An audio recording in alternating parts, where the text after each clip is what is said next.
please remember to leave a like, a comment, share the video about, and if you haven't already, subscribe. Thank you.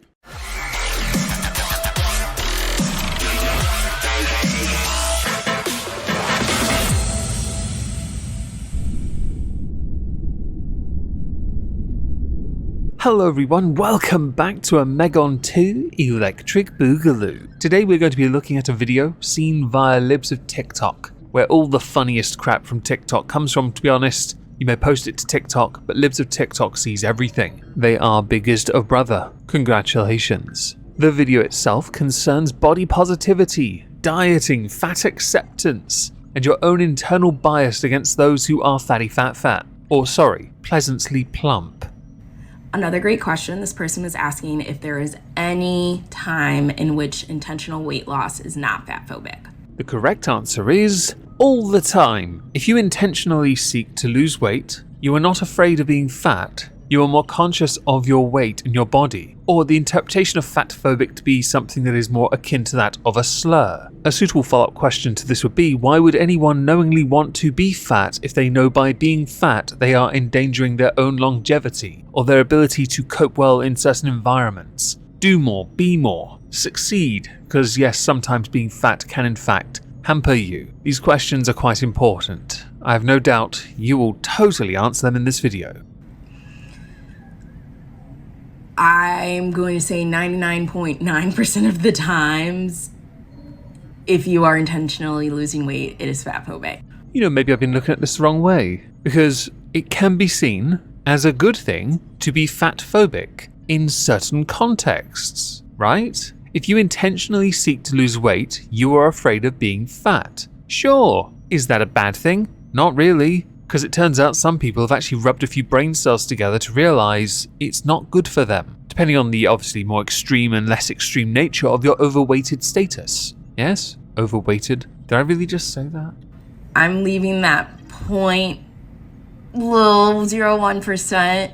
I feel like you're treating it like Dettol. Kills 99.9% of all bacteria. I wonder what happens if we put some fat people in a bathtub full of Dettol. Will the fat just wash right off? Or is it more likely they'll come out with a very squeaky clean yet remarkably burnt arsehole?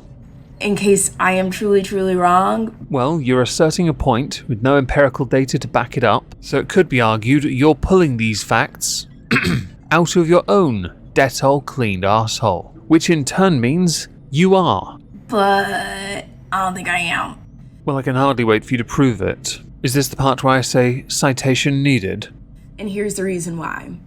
I'm not saying if you exercise and happen to lose weight that is fatphobic. You remember what I said earlier about interpretation of the word fatphobic to be positive and or negative, depending on context? This is the part where it is essentially all negative. And I'm also going to insert a quote from Sherlock here. If you happen to lose weight while going to the gym, that's called a coincidence. But, and here's the quote, what do we say about coincidences? The universe is rarely so lazy.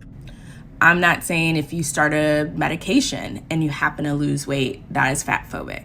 What if that medication is Ozempic? I hear that's really good right now. What if medication is a side effect of cutting a corner, i.e. some kind of tummy tuck, liposuction, and medication is to aid you in your recovery, maybe to reduce swellings? Does this count? I'm going to be a pedantic shit for a change, you guys. Get wrecked.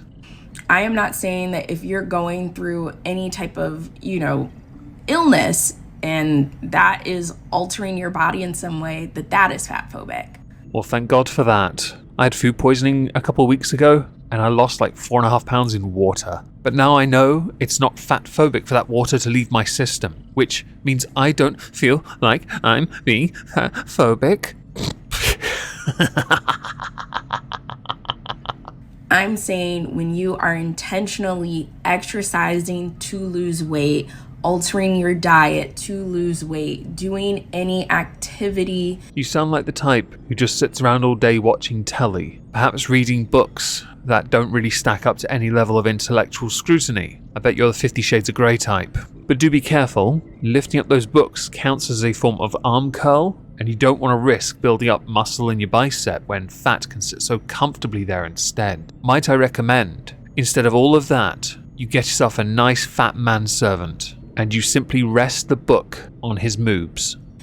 Intentionally to lose weight is fatphobic.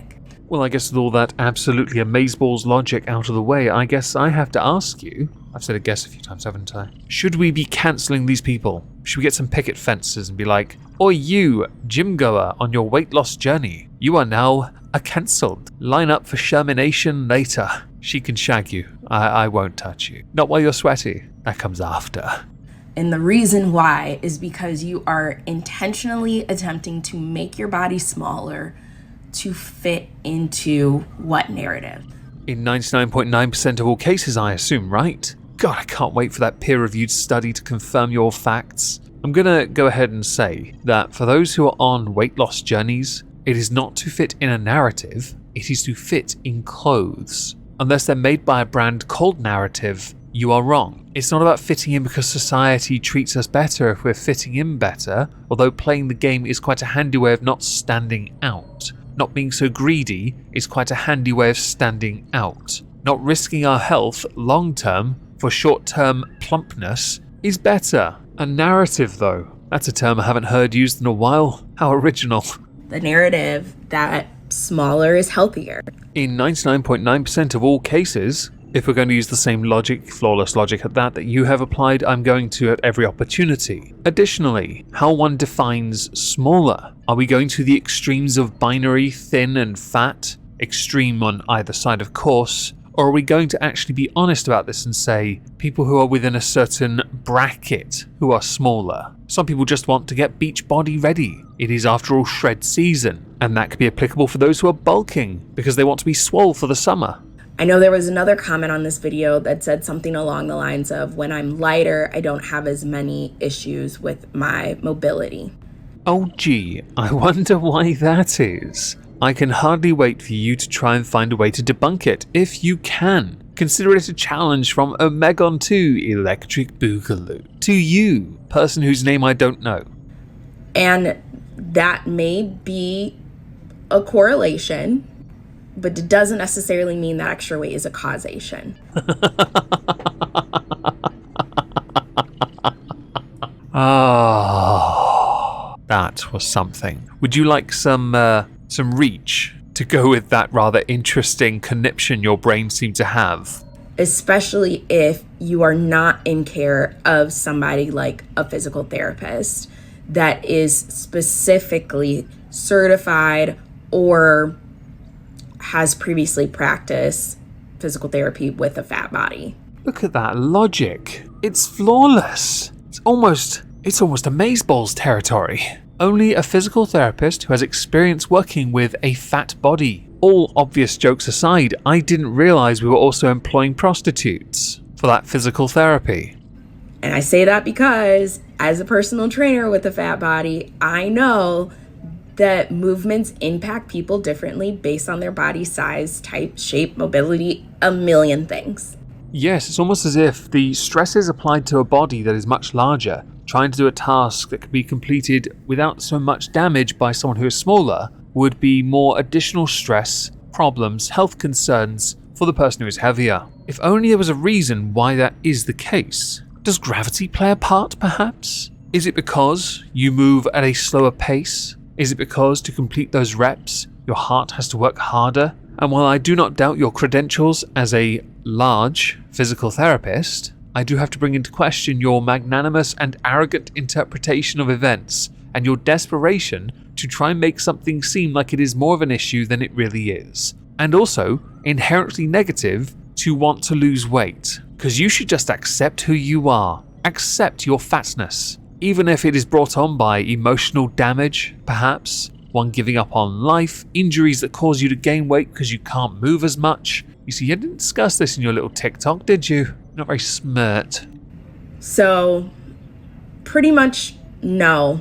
There is no time in which intentional weight loss is not fatphobic. Which, as we now know from this video, is well and truly and you must be cancelled for it by being made to have sex with a ginger nerd. Congratulations on this award.